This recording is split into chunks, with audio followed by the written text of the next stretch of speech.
At nagbabalik ang oras na Zambasulta. Kayo pa rin po ay nakikinig sa 1116 DXAS, your community radio.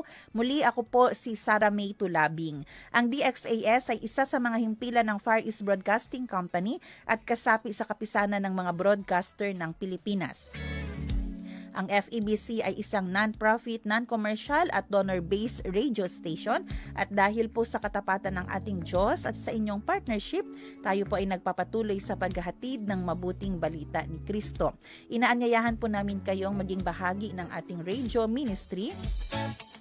Pwede nyo pong iscan ang ating QR code o kaya ay mag-deposit sa ating bank accounts para sa inyong donasyon. At para ma-acknowledge namin ang inyong donation ay magpadala po kayo ng mensahe sa amin. Muli, maraming salamat sa inyong partnership at God bless. Tanong ngayon. Para sa ating tanong ngayong umaga, dahil pag-uusapan nga natin ang tungkol sa World Blood Donor Day, ang tanong po natin, ano ang unang pumapasok sa inyong isip kapag naririnig nyo po ang blood donation? Again, ano po ang pumapasok sa inyong isip kapag naririnig nyo ang salitang blood donation? Oo, ako po pag naririnig ko ito, ang pumapasok agad sa isip ko yung injection, yung akil aguha, no? Tan imagine niya gayud yo. So lego pregunta kita si debarasan ba duele gayud el injection, no? Yung pagtusok sa atin ng karayom.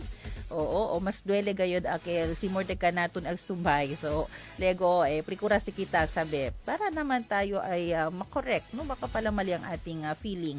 So, i-text nyo po ang inyong sagot sa 0916-296-6625 o kaya ipadala po ang inyong message, no, sa ating official Facebook page, ang 1116 DXAS, your community radio.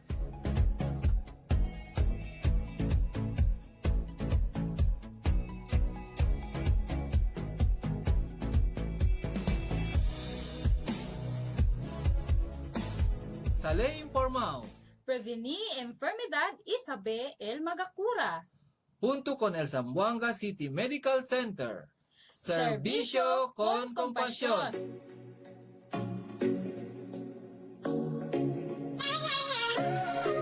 Ngayong araw ng Miyerkules, pag-uusapan nga natin ang tungkol sa World Blood Donor Day na may temang Blood Heroes, kalakip ng bawat donasyon, may buhay na nasasagip. Makakasama po natin from ZCMC ang isang laboratory medicine specialist, Dr. Priscilla Madel Temporada. Doc, good morning. Welcome po sa ating programa. Good morning din po, ma'am. Yes, good morning po, Doc. Kumusta po kayo, Doc? Okay lang naman. Ayan, opo. Sige po. Doc, pag-uusapan nga po natin ang tungkol sa World Blood Donor Day. Pero bago po yan, Doc, siguro para po mas maintindihan ng ating mga tagapakinig hanggang sa ngayon, gaano po ba, Doc, importante itong blood donation na ginagawa po sana ng ating mga individuals? Good morning once again. Yes, napaka-importante po ang mag-donate ng blood kasi po ang blood ay hindi po na ma-manufacture. So kailangan po namin ng mga blood donors na mag-donate para po mabigyan natin yung blood, yung mga patients natin na nangangailangan ng dugo gaya ng may mga cancer, may mga sakit sa dugo, at yung mga bagong panganak. Mhm.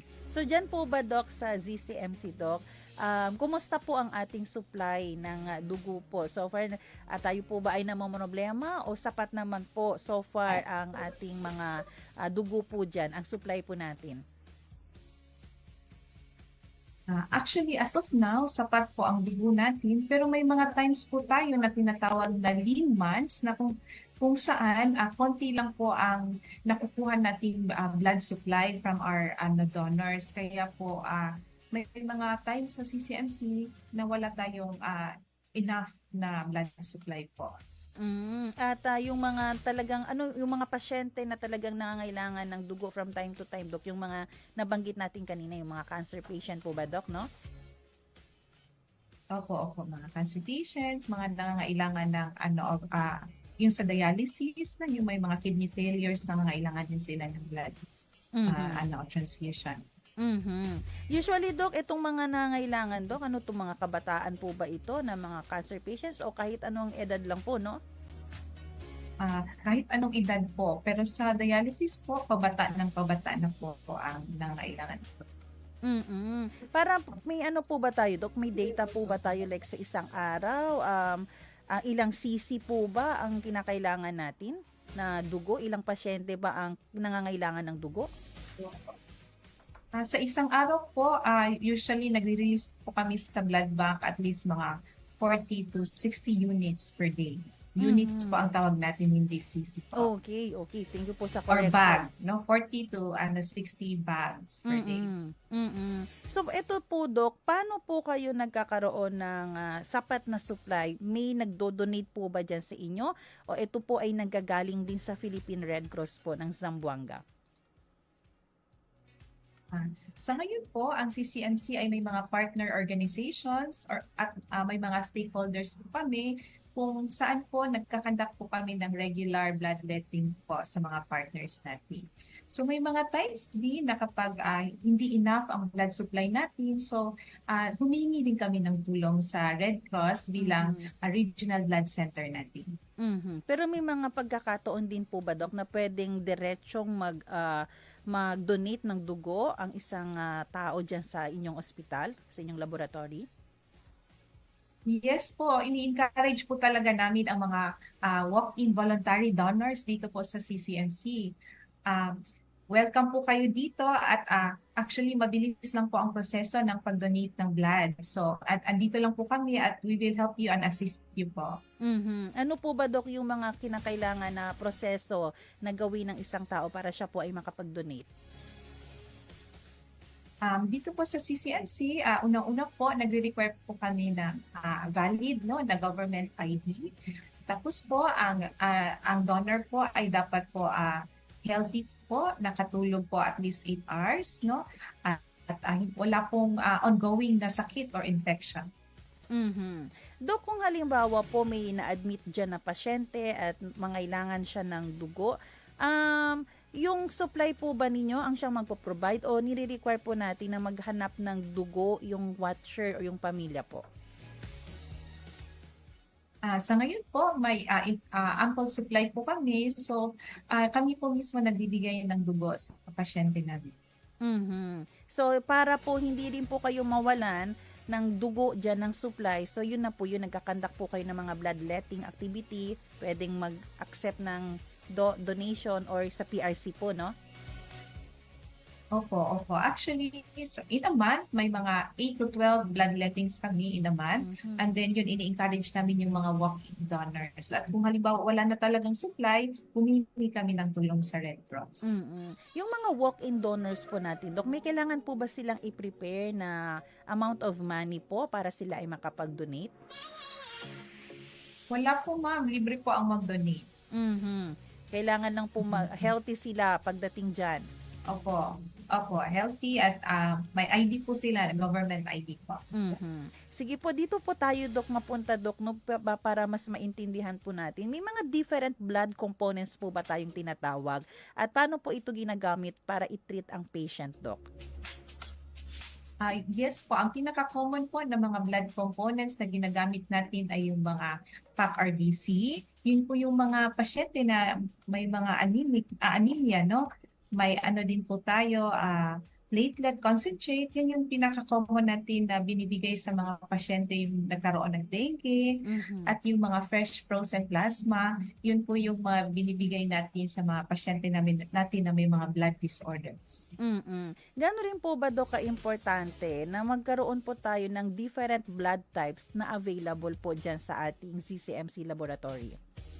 Blood bank po. Yes, importante po talaga na may stock tayo kasi po hindi lang naman po isang blood type ng pasyente ang nangangailangan. Marami po tayong mga pasyente na blood type A, B, or O or AB. So kailangan dapat may constant supply tayo sa ganung mga blood types. So far po, Dok, anong mga blood type po talaga ang ginagamit lagi dyan na kailangan laging may supply?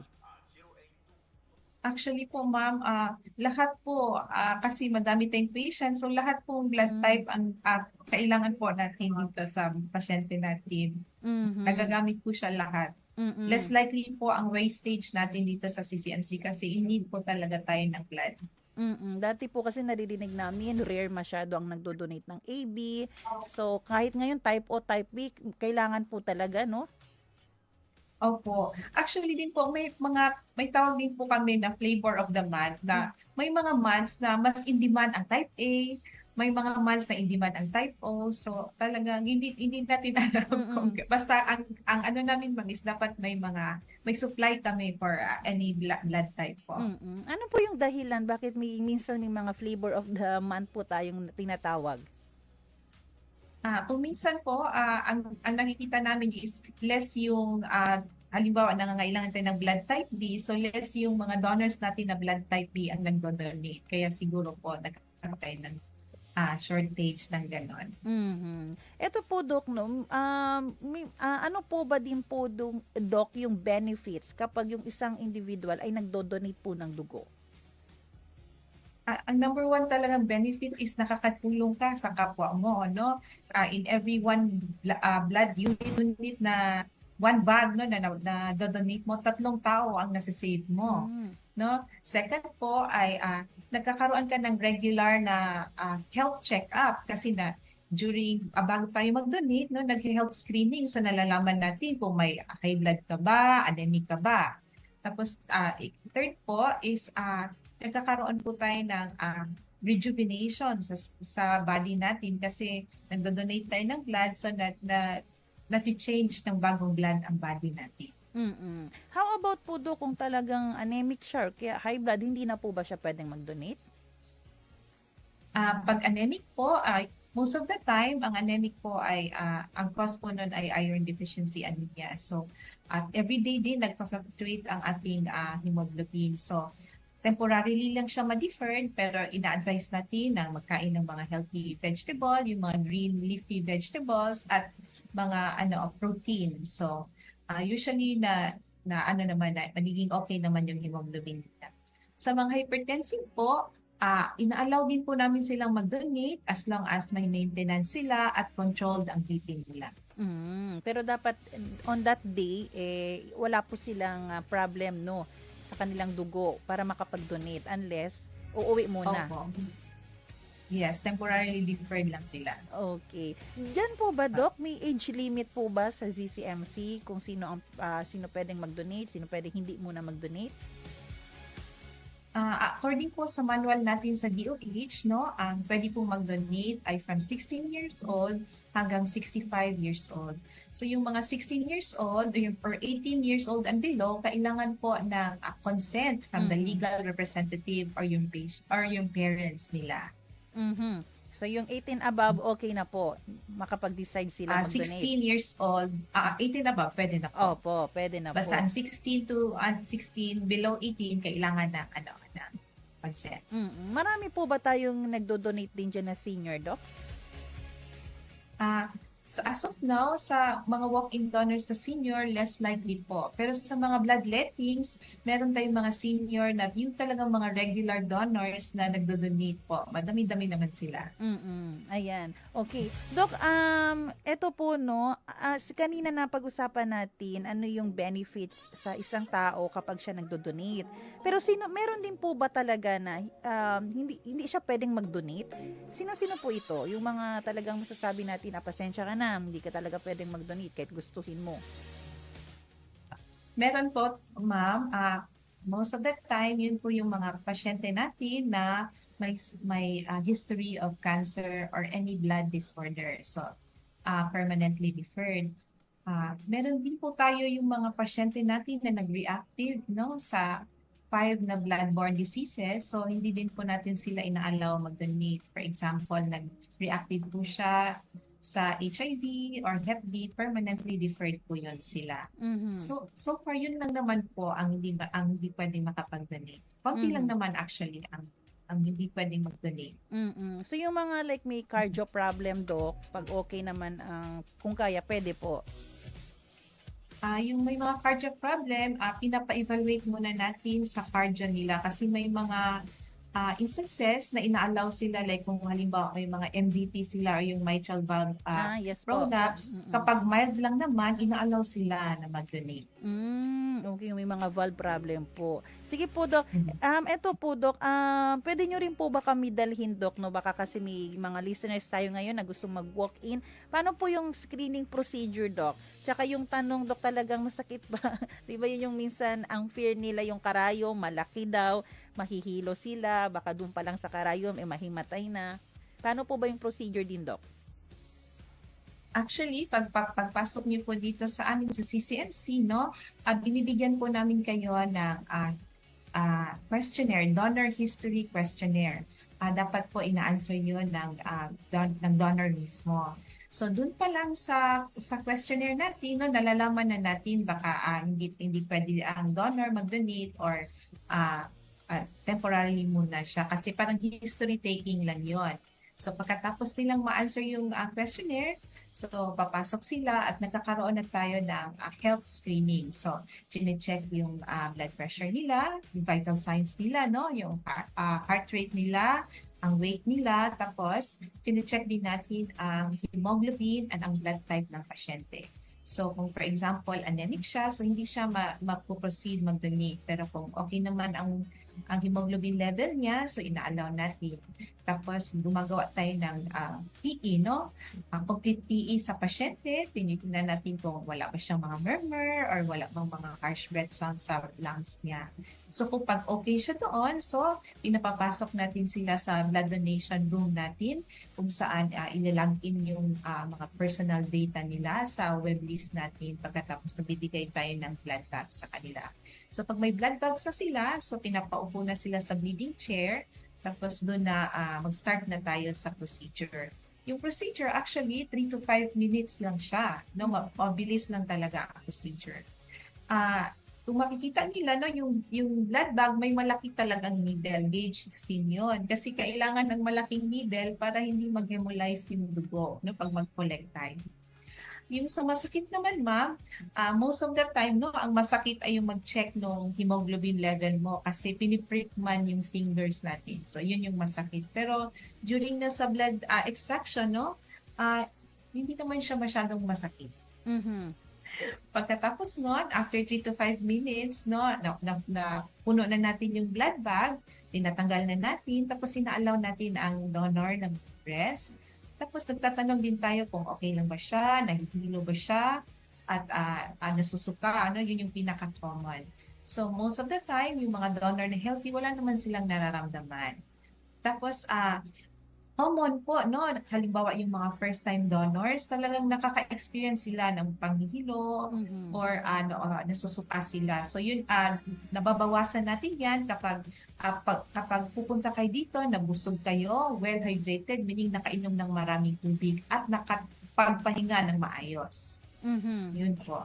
After nun, nagbibigay tayo ng donor card sa kanila at may konti din kaming binibigay na souvenir, tapos ito, pwede na silang umuwi. Okay, so ibig sabihin... Usually, ang Yes rest, po. yung rest nila po siguro mga 10 to 15 minutes. Okay. Opo. So, Doc, tama po bang pagkakaintindi ko? 3 to 5 minutes lang ang extraction ng dugo, tapos na siyang mag-donate? Yun po, sa healthy donor, no, mabilis po sila. 3 to 5 minutes the most. Oo. So, pag hindi masyadong healthy donor, gano po yung maximum? May iba na umaabot sila ng 10 minutes. Okay. Pero madali lang po pala, Doc, no? Ang akala ko po, Opo. 30 minutes ang para sa blood extraction. Hindi po pala. Mabilis lang, ma'am. Oo. At least mga 25 minutes tapos na tayo sa Tapos na full lahat. process. Okay po, Doc. And then after po niyan, Doc, kailan po siya pwedeng mag-donate ulit? Every 3 months tayo pwedeng mag-donate. Pero as of now, ang CCMC meron na kaming apheresis, no, na machine. Yun po yung machine na nagko-collect lang ng platelets. So kapag platelet lang yung dinodonate natin, every 2 weeks pwede tayong mag-donate. Pero ang regular, no, na donation, every 3 months. Paano po yung platelets, Doc? Paano yung kinukuha? Ang machine po, no, na ang magsa-separate kasi ang kailangan lang nating kunin ay yung platelet at Mhm. ibabalik sa katawan natin ang ibang component na hindi kailangan, like yung red blood cells and plasma. Platelet na ang kunin natin. Parang naalala ko nga po nung nagronda de salud kami, na-introduce po Yes yan po, sa nakita amin. niyo po. Oo, Opo. yung oo naalala, yung pala po yun Yung doon. machine po. Opo. So pag ganong procedure, kada 2 weeks pwede pong bumalik yung Every magdodonate. 2 weeks, pwede po. Opo. Mhm. Okay, ayan po ha. Sa ating mga tagapakinig, yan po yung procedure na gagawin sa inyo kung gusto nyo pong mag-donate ng dugo. And Doc, dito naman po tayo sa mga myths and misconception. Usually po, Doc, ano po ba yung mga common myths na na-encounter nyo pagdating sa blood donation na kailangan natin i-correct ngayon sa ating mga tagapakinig?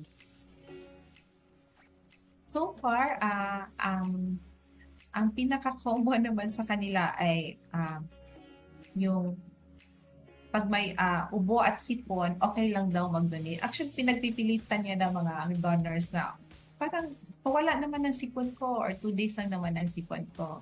Pero actually po, most of the time, dinidefer natin kasi po may ongoing infection siya. So, kawawa po yung pasyente natin na tatanggap ng dugo kapag may ongoing infection yung donor, nagkakaroon ng blood transfusion reaction. Yung iba nag-chills, nag-fever, so nasa-stop po yung blood transfusion.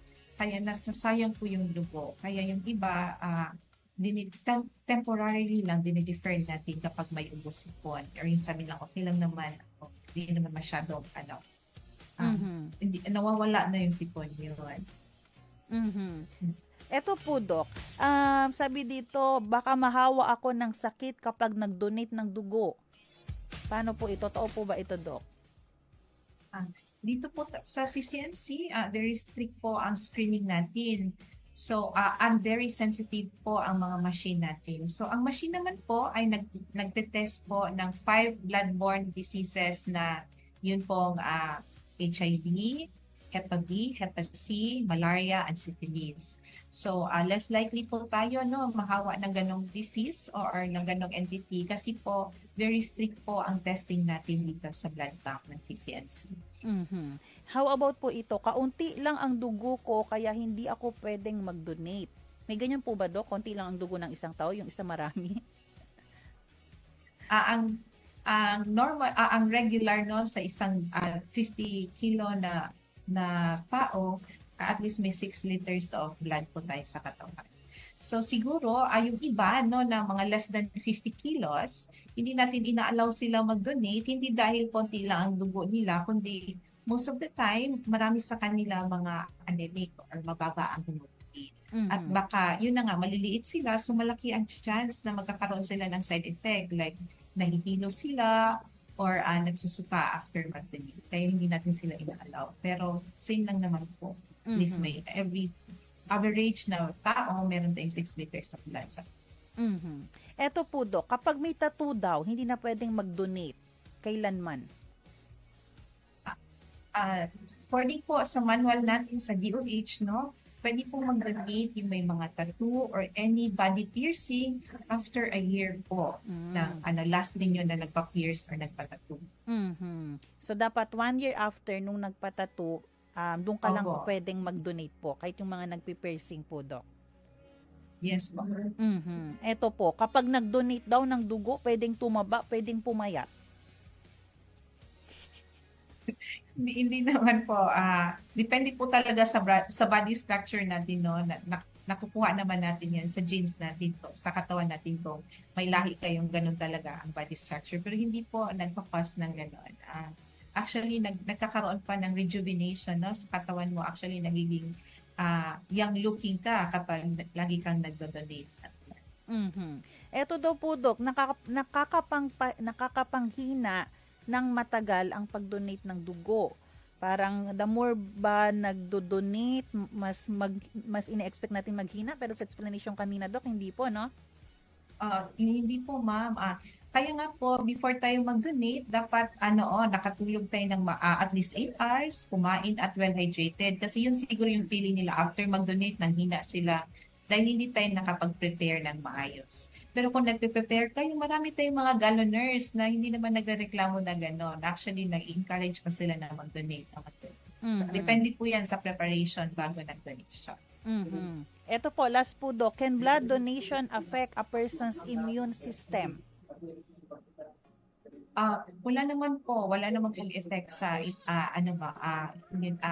sa immunity ng pasyente natin. Actually, within 24 hours nagkakaroon ng formation ng bagong red blood cells no kung nakuhanan lang tayo ng dugo. So wala po siyang effect. Ayan. So, yun po sa ating mga tagapakinig, alam na natin paano mag-donate, ano ang mga expected na gagawin during sa proseso, ano yung mga myths and misconception na tinatama natin ngayon. So, kung may mga message kayo, tanong, ay ina-encourage pa po namin kayong magpadala ng inyong mensahe dito. Pero Doc, ang June 14, last Sunday, yun po yung simula po ng World Blood Donor Day, and then alam ko po yung July World Month Donor Day ba din, World Month din po do. So may mga activities po ba kayo, Doc, na gustong i-promote? Ang June 14 po ay World Donor Day. Ito po yung recognition natin sa mga donors natin bilang selfless dedication na mag-donate. Ang July naman ay National Blood Donors Month. Ganon din po na nagbibigay ito po yung month na kung saan nag-advocate tayo or nagre-raise tayo ng awareness sa mga tao na yung constant na need ng blood supply natin ay kailangan, at yun na nga pinopromote natin na maging regular blood donor ka, at pinopromote din natin na mag-conduct tayo ng more bloodletting or blood drives. So etong yes po, may mga activities po ba, Doc? Yung activities po namin for the month, tapos na po yung sa June 14, meron kaming bloodletting sa KCC. So sa month of July, meron din po kaming culminating activity sa July 24 sa KCC, kung saan lahat ng partner namin o yung stakeholders ay ini-invite natin for awarding dahil nire-recognize namin yung partnership nila sa amin at yung selfless nila dedication to donate blood for our patients sa CCMC.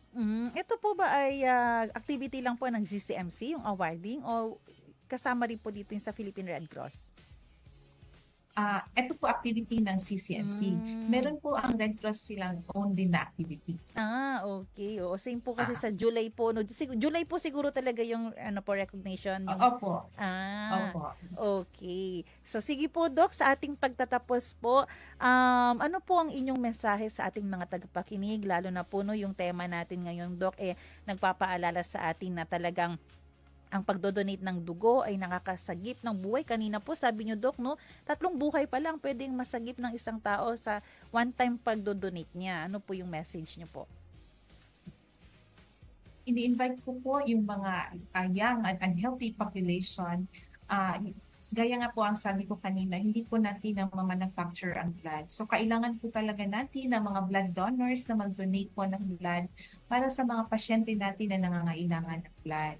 Tapos ini-encourage po namin kayo, kung halimbawa nakapag-donate kayo before, huwag po kayong matakot mag-donate muli, kasi po kami po mga health professional ay andito po at mag-a-assist po sa inyo kung may mga doubts and concerns kayo. Tapos po may nag-invite din po kami sa ibang mga organizations. Kung gusto niyo po mag-conduct ng bloodletting, welcome po kayo at open po ang CCMC na makipag-partner sa inyo para mag-conduct po tayo ng bloodletting at makatulong tayo sa mga tao kung kailangan. Diyan po sa ZCMC, Doc, kailan sila pwedeng magpunta, mag-walk-in po para mag-donate ng dugo? Open po ang CCMC, Monday to Sunday, 8 to 8 po, 8 a.m. to 8 p.m. Pwede po kayong mag-walk-in po dito at mag-donate ng dugo. Ayan. So sa ating mga tagapakinig, kung kayo po ay pwede naman, kayo naman ay healthy, sana po mag-donate po tayo ng dugo para mas marami pa po tayong mailigtas na buhay. O naalala ko tuloy, 'di ba, si Jesus naman ay nagbigay rin ng kanyang dugo at marami siyang tayong lahat na iligtas niya. So oras po natin 8:40 ng umaga. Maraming salamat po sa ating naging guest ngayong umaga, si Dr. Priscilla Madel Temporada from ZCMC, isang laboratory medicine specialist. Doc, maraming salamat. God bless you po, Doc. Thank you po, Ma'am Shi. God bless you too po.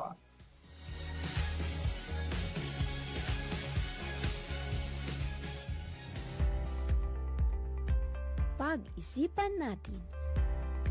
Para po sa ating pag-isipan natin, itigil na po natin na ang paniniwalang nakakatakot o delikado ang blood donation dahil ito po ay ligtas at mahigpit na sinusubaybayan po ng ating mga health professionals.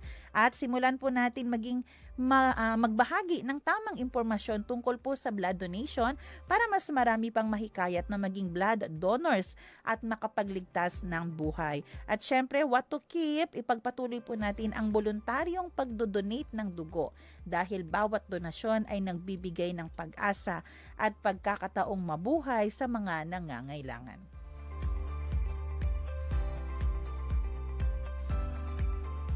Oras po natin mga kaibigan, 8:16 ng umaga. Bago po tayo magtapos, pumunta muna tayo sa ating mga announcement, ha?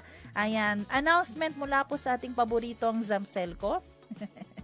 Ayan, may scheduled power interruption po na magaganap sa Friday. 3 hours, 9 a.m. to 12 p.m. Single phase lateral line serving Montesino Drive, Santa Maria. Good morning sa mga taga-barangay Santa Maria, lalo na kay Cap Los Angeles. Ha? Hello po, Cap. Good morning po. Ang reason, pull out ng broken private 35-foot concrete pole at ang installation na rin ng fuse cutout assembly para ma-facilitate ang restoration ng power of a private consumer.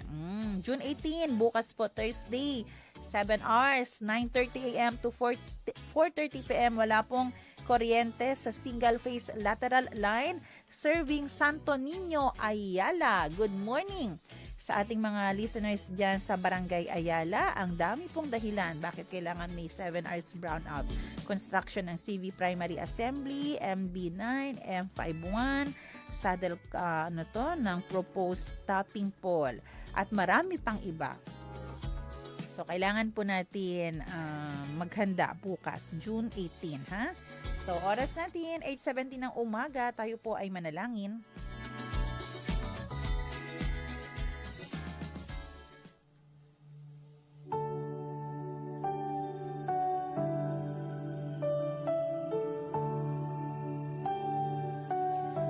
Manalangin po tayo, our gracious and heavenly Father, Panginoon, maraming salamat po sa pagkakataong ito na matalakay po namin ang tungkol sa kahalagahan ng pagdodonate ng dugo. Lord, naaalala po namin kung paano rin po kayo ang nagsimula, nag-initiate na mag-sacrifice, magbigay para po, Panginoon, mailigtas lang din po kami. Spiritually, Panginoon, niligtas niyo po kaming lahat at dahil po sa inyong dugo, kaya po kami nalinis sa aming mga kasalanan. And right now, Lord, yung pagdodonate din namin ng dugo sa ibang tao, pwede rin pong makaligtas physically sa kanilang buhay. Maraming salamat po, Panginoon, doon sa mga doktor namin na patuloy pong nag-encourage, patuloy pong nanghihikayat na mag-donate ang mga tao para maging part din sila, no, na mailigtas ang buhay ng ibang tao kasi hindi naman po kaya na wala pong tulong mula po sa community. So Lord, I pray doon sa mga nag-iingat ng kanilang physical, doon sa mga may puso na mag-donate at qualified naman para mag-donate. Sana po, Panginoon, makapag-decide po sila na pwede rin po ito maging ministry, yung pag-donate ng kanilang dugo. And we pray, Lord, na hindi po magkulang ang supply ng dugo sa mga ospital, sa Philippine Red Cross. Marami po sanang mag-participate sa mga bloodletting activity na gagawin, Panginoon, para yung pasyente na mangailangan ay hindi niya pa problemahin kung saan kukuha ng dugo dahil marami po ang nag-donate. I-bless niyo po lahat ng mga activities na gagawin ng ZCMC ngayong July, ngayong June, kung meron man. At sana po marami po ang mag-walk-in, magbigay ng tulong. And we thank you, Lord, no, sa goodness po ninyo, sa ganitong pamamaraan, pwede pong maisalba, pwede po yung buhay ma-extend ng tao, no. Napaka-amazing, Panginoon, na yung ginawa nyo pwede rin po namin gawin. Pero hindi para ligtas ng spiritual life. Physically, maraming salamat sa opportunity, Panginoon. Kayo lang po ang kayang magligtas ng aming spiritual condition at ng aming physical condition, Panginoon. Panginoon, patuloy din po namin hinihingi sa inyo na bigyan nyo po ng comfort ang family po na namatayan po ng pamilya doon po sa Barangay Patalon. Panginoon, we pray, Lord, na yung mga bata, tulungan nyo po makapag-overcome, Lord, ng kanilang mga mental health problem. Kung may mga emotional problem po sila, Panginoon, sana maisip nila na hindi po solusyon ang pagpapakamatay. Pero nandyan po kayo para tulungan sila na ma-overcome ang bawat problema. Bigyan nyo po rin ng wisdom ang aming mga kabataan na lagi pong isipin ang tama, mag-decide ng tama, gawin ang tama. Tulungan nyo po ang mga magulang para po gabayan ang kanilang mga anak. We pray, Lord, for our Senate. Magulong-magulo po sila, Panginoon, at hindi po nagiging maganda ang epekto nito sa amin, sa aming mga nakakakita sa kanila. But we pray, Lord, you're still the sovereign God. Kayo pa rin po ang Panginoon. At hindi nyo hahayaan, Lord, na magpiprevail forever ang kasinungalingan, ang pandaraya. So we pray, Lord, na kayo po ang pumagitna ngayon. Show the Philippines, Lord, na kayo ang aming Diyos na hindi po mananaig habang buhay kailanman ang panloloko, ang paninira, at yung korupsyon. Hindi mananaig, Panginoon, itong kasakiman ng tao. Lord, we pray for discernment sa mga balita na aming nakikita, napapanood. Bigyan niyo po kami ng discernment, Panginoon, saan, alin dapat maniwala. Kahit may mga biases kami, Panginoon, ibigay niyo pa rin sa amin ang discernment, Lord, para kami ay mabigyan ng tamang gabay sa aming mga gagawin, Panginoon. At maraming salamat, Lord, dahil we can trust in you. Pwede po kaming manalig sa inyo na magiging righteous pa rin po ang bansang Pilipinas. Ito po ang aming samot dalangin sa pangalan ni Jesus. Amen.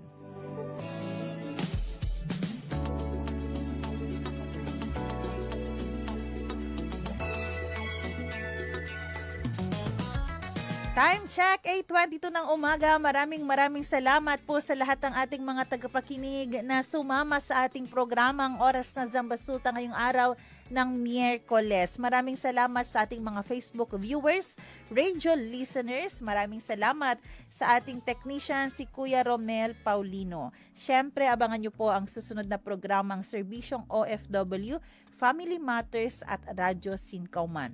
Magkarinigan po tayo muli dito tuwing alas 7 ng umaga, Monday to Friday. Ako po si Sara Mito Labing.